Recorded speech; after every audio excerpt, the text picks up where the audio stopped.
Everyone thinks they can sing. Everyone believes they can walk onto a stage and entertain a crowd. Everyone secretly knows that they could do the job they see their singing and dancing idols do in holovids and sim reels. Everyone never sees the hours of rehearsals, writing pieces, vocal training and public relations that goes into that act. Everyone never considers the cost of being a star. Except for those fans that invest large amounts of rupees into becoming immortal as unto their stars. Called poppos or pop stars, this mass cult seeks to achieve the stardom of their favorite performers. Many of them imitate whoever is popular in the media zeitgeist of the last 3 weeks, but there are also those that prefer a niche or classic look. Poppos are largely harmless, but some are known to turn to crime and shakedowns to get the credits they need for more surgery. If you have not already deduced, that is a common problem with all mass cults. The poppos can be divided into the following subcultures, each found predominantly in a trading bloc that gave birth to the scene that the poppo tries to worm their way into. JK-chans seek to become the next new Asian music sensation. Japanese and Korean pop are the main influences, though musicians from all over Asia are masked. These are the most successful poppos and attempt to break into the mainstream quite often. Sometimes they actually succeed, though this is often short-lived. The average performance lifespan of these acts is roughly a year to a year and a half. At that time, the poppos that are parts of the band have either changed their look or fallen out of favor with the public. Poppos tend to spend most of their money on advanced dance apps for their bodies, if they belong to the JK-chans. Large choreographed numbers and music videos eat up a great deal of their wealth as well.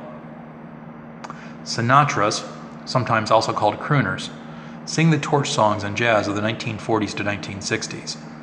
They prefer a classy, almost retro look in their wardrobe, and often spend their money on vocal enhancements and increased lung capacity to hold long notes. Of all the poppos, Sinatras are the most performance-inclined, often establishing strong followings, if niche, that contribute to their pocketbooks. Sinatras are also the poppos most likely to commit a crime in emulation of Frank Sinatra's mob ties.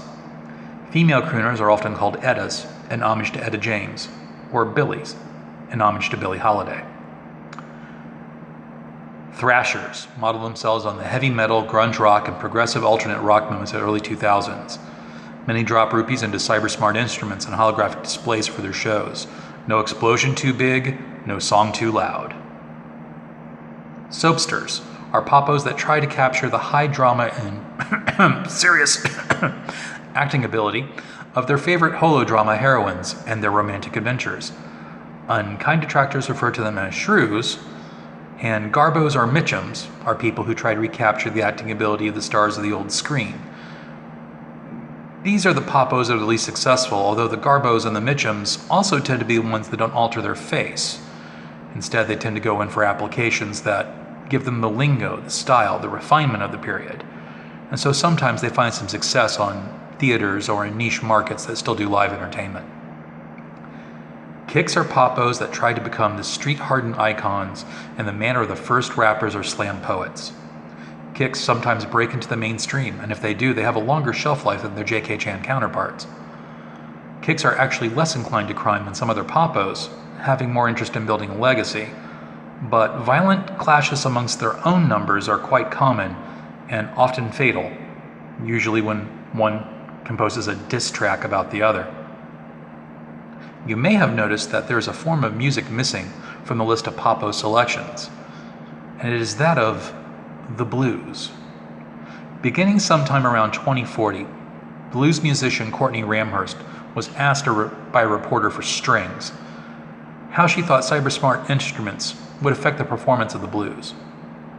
Ramhurst stared at the reporter seethingly. When he asked the question again, she replied, "I don't know what other forms will do, and how other musicians will use their tools. But the blues was born out of nature, longing, and natural hopes. And that's the only way to play it. It's the only way to show the world your soul." Since then, blues musicians may get cyberware installed, but almost all of them play their instruments without any enhancements and engaged on plain, simple instruments. They and their fans are often derisively called roosters or hoodoos, but the fans do not mind this at all.